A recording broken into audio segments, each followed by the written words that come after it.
की कथा कहती है, आप कितने घर में जाओगे, कितने घर में पहुंचोगे, जरा विचार तो करिए।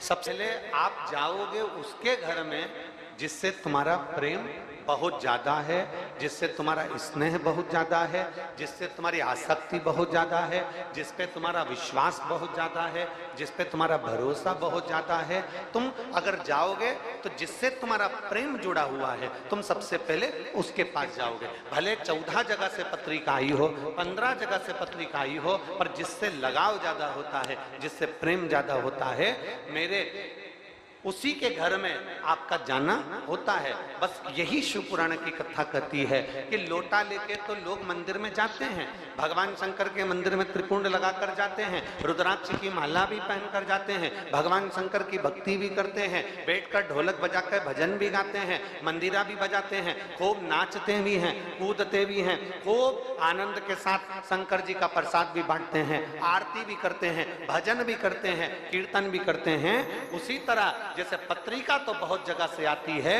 पर भगवान शास्त्र और पुराण हमारा कहता है कि पत्रिका ढेरों आई, परंतु जिससे हमारा लगाव है उसके घर हम जाते हैं। आप कितना भी लोटा भरकर जल चढ़ाओ, पर जिसका दिल से महादेव से लगाव होता है, महादेव उसके घर पर जरूर आते। एक प्रेम, एक स्नेह, एक वात्सल्यता, एक करुणता आपकी शिव जी के प्रति जितनी होगी, शिव आपके नजदीक में आते चले जाएंगे, करीब में आते चले। और शंभो शरणे पड़े मांगो घड़ी रे घड़ी दुख का दया करीन दर्शन शंभो शरणे पड़ी मांगो घड़ी रे घड़ी दुख काटो दया करीन दर्शन। आपका और हमारा प्रेम परमात्मा से होगा तो परमात्मा खींच कर हमारे पास में आएगा।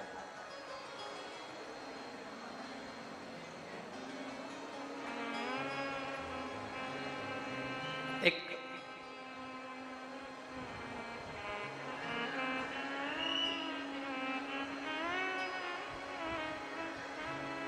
बहुत सुंदर एक कथा आती है।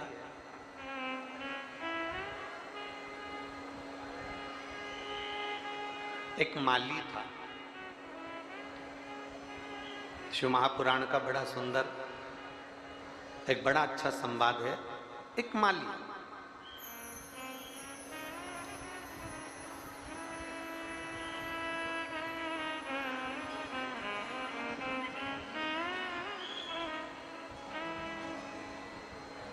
दोनों धर्म पति पत्नी दोनों मिलकर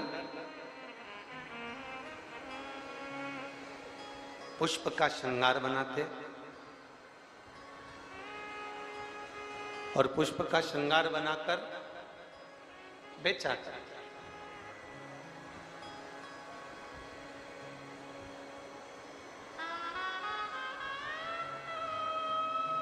जैसा वो बना सकते,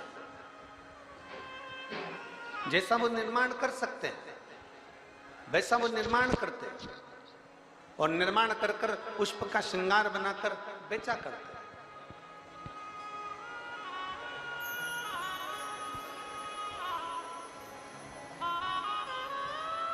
पर एक नियम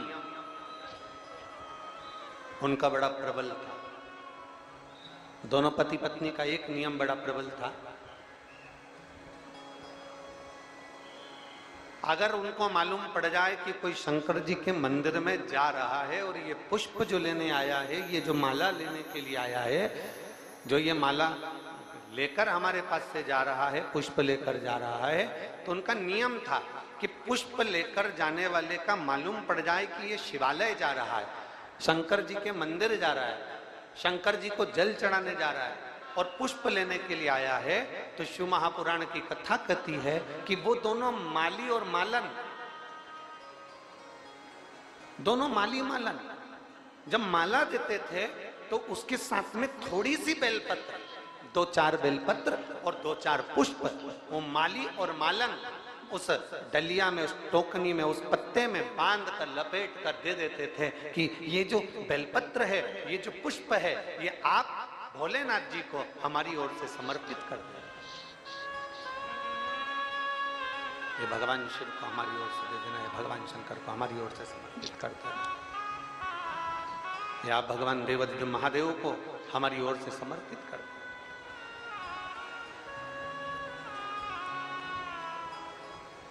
दोनों माली और मालन का नियम था।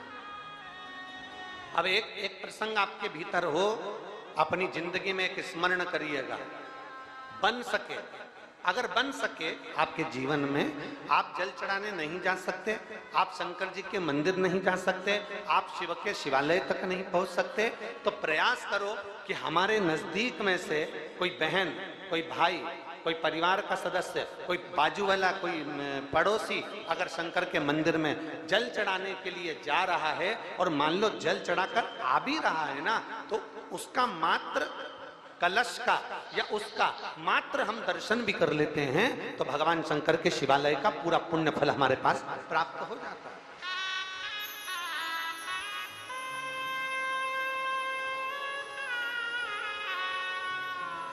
पूरा पुण्य फल प्राप्त हो।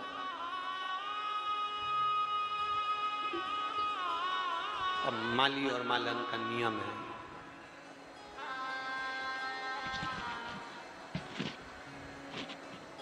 माली और मालन का नियम है, और माली और मालन का नियम, अगर कोई शिवालय जा रहा है, भगवान शंकर के मंदिर जा रहा है, तो थोड़ा सा पुष्प, थोड़ी सी बेलपत्र पात्र में बांधकर डालकर दे दिया। शायद आज भी, अब इधर का विदिशा का तो हमको नहीं मालूम, पर हमारे सीहोर का तो हमको मालूम है, और भोपाल में भी जब कथा करी तो उसमें भी हमने थोड़ा सा लोगों से पूछा था कि आपके इधर भी ऐसा होता है, तो वहाँ भी ये मालूम पड़ा कि वहाँ भी लोग यही करते हैं। आज भी फूल बेचने वाले, पुष्प की माला बेचने वाले जो माली होते हैं, जो ओरिजिनल माली पुष्प माला बेचने वाले होते हैं, आज भी जो नियम इनका पूर्व से चला आ रहा था कि बेलपत्री और फूल ये अपने उस डलिया में डालकर अलग से दे देते थे, तो हमारे सीहोर में आज भी नियम है कि माली मालन अगर फूल बेचते हैं, आप माला लेने जाओ, कोई सामान लेने जाओ, तो वो अलग से पन्नी के अंदर 2-4 फूल, 2-4 बेलपत्र अलग से डालकर दे ही देते हैं। वो नियम आज तक चला। अब इधर का विदिशा का तो हमको नहीं मालूम, पर हमारे उधर का आज भी नियम है कि आप माला लेने जाओगे और कहोगे कि साहब माला दे दो, तो माला देगा तो 2 फूल या 4 फूल या जो बेलपत्र उसके पास में होगा तो बेलपत्र, फूल होगा तो फूल, पंखड़ी होगी तो पंखड़ी, वो पन्नी के अंदर डालकर दे देगा। क्यों देता है?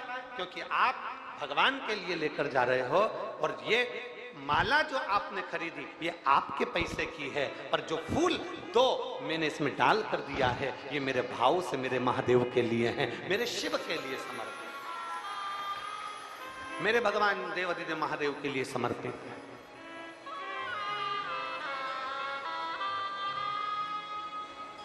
और मैंने तेरे ही भरोसे बाबा, तेरे ही भरोसे हवा बिच उड़ती जावांगी बाबा, डोर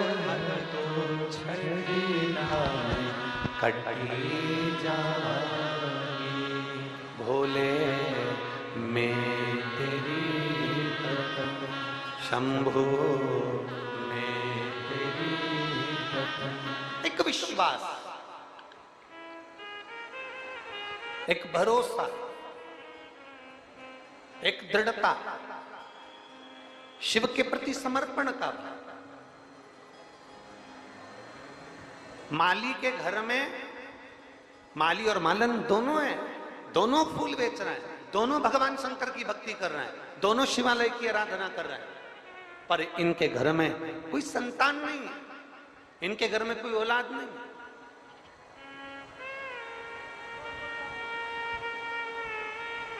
इनके घर में संतान का सुख नहीं है, इनके घर में औलाद का सुख नहीं है, इनके घर में संतान का सुख नहीं है। एक दिन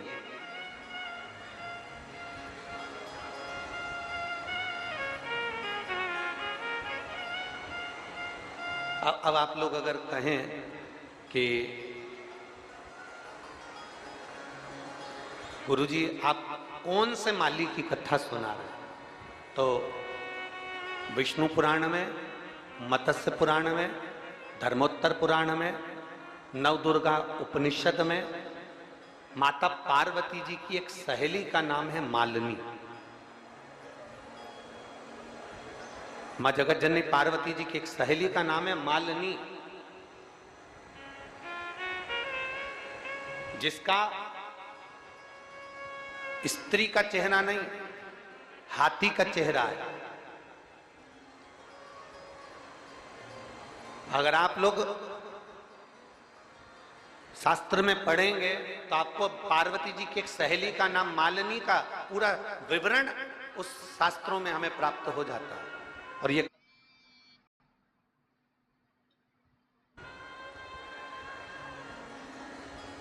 माली के घर में संतान नहीं है, माली के घर में औलाद नहीं है। दोनों पति पत्नी माला तैयार करते हैं, पुष्प श्रृंगार करते हैं, भगवान के लिए दे देते हैं। कहीं शिवालय कोई जा रहा है तो बेलपत्र डाल कर दे देते हैं। ऐसा नियम चलते चलते समय निकल गया, बहुत समय निकल गया, पर इनके घर में औलाद का सुख नहीं हुआ। जब औलाद का सुख नहीं हुआ, एक दिन माली की धर्मपत्नी मालन रो रही थी, आंख से आंसू बह रहे थे और घुट घुट पानी पीती जा रही और रोती जा रही, उसकी आंख में आंसू भरा हुआ।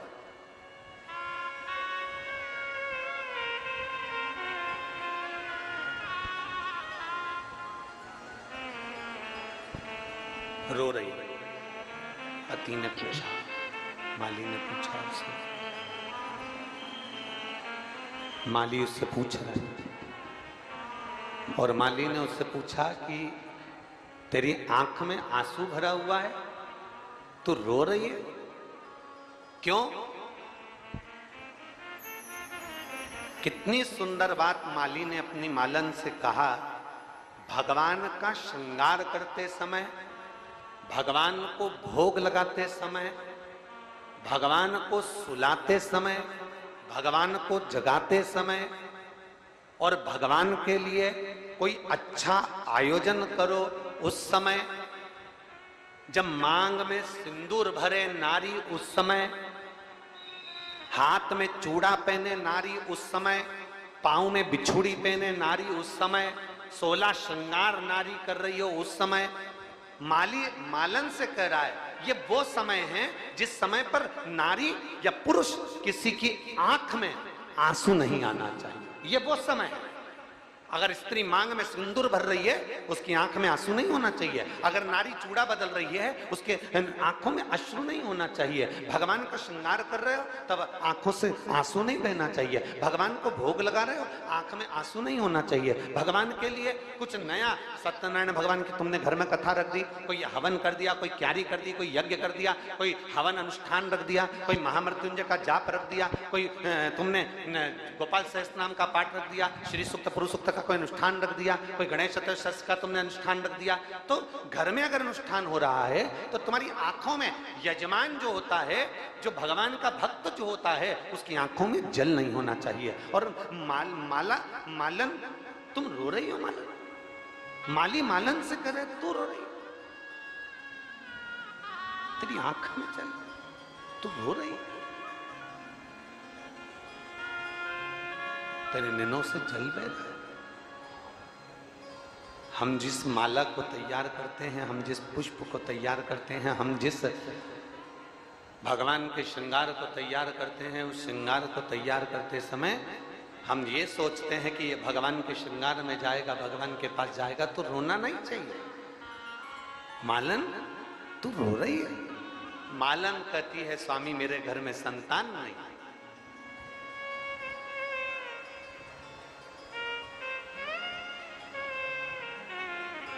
मेरे घर में औलाद नहीं है।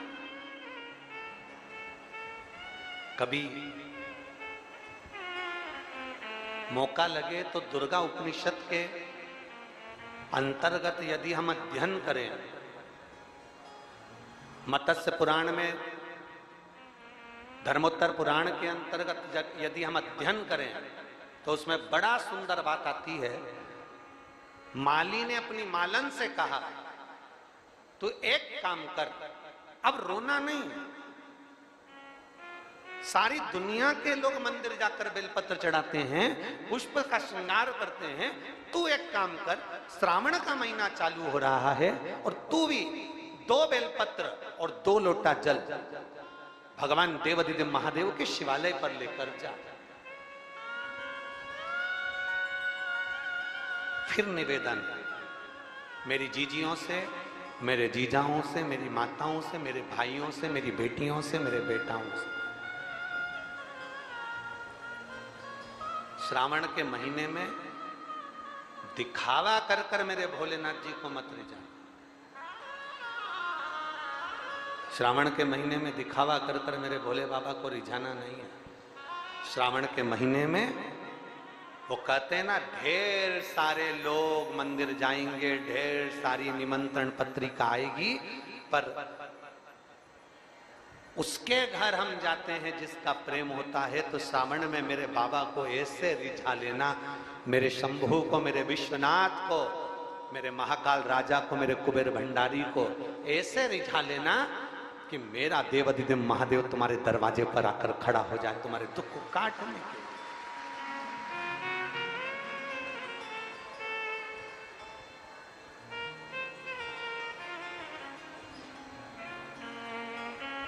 एक रिझाओ उसको। कहां से लाऊं गंगा, कहां से लाऊं यमुना, कहां से लाऊं गंगा, कहां से लाऊं यमुना, कहां से लाऊं सरयू अपार बड़ी रे। ओ भोले तेरी सेवा हमसे ना बड़ी, ओ भोले तेरी सेवा हमसे ना बड़ी। कहाँ से लाऊं लड्डू, कहाँ से लाऊं पेड़ा, कहाँ से लाऊं लड्डू, कहाँ से लाऊं पेड़ा, कहाँ से लाऊं बर्फी वो शक्कर चढ़ी रे। ओ भोले तेरी सेवा हमसे ना बड़ी, ओ भोले तेरी सेवा हमसे ना बड़ी। कई लोग कहते हैं गुरुजी साल भर 1 लोटा जल और सावन में 2 लोटा जल।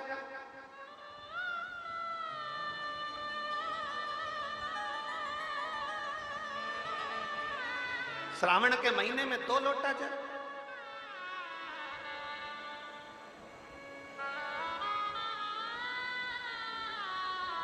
महाराज 2 लोटे जल से मतलब है अपनी भक्ति को श्रावण के महीने में दुगना करना। कितना करना? जम जम के बोलो जरा विदिशा वालों, दुगना अपनी भक्ति। एक पत्र है, देखिए, हम ज्यादा पत्र भी पढ़े नहीं। तू रो रही है मालन, तू रो रही है।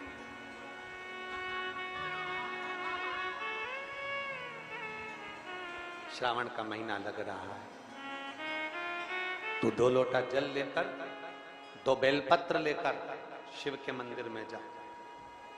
और आप सबसे निवेदन है, अगर बेलपत्र ना मिले,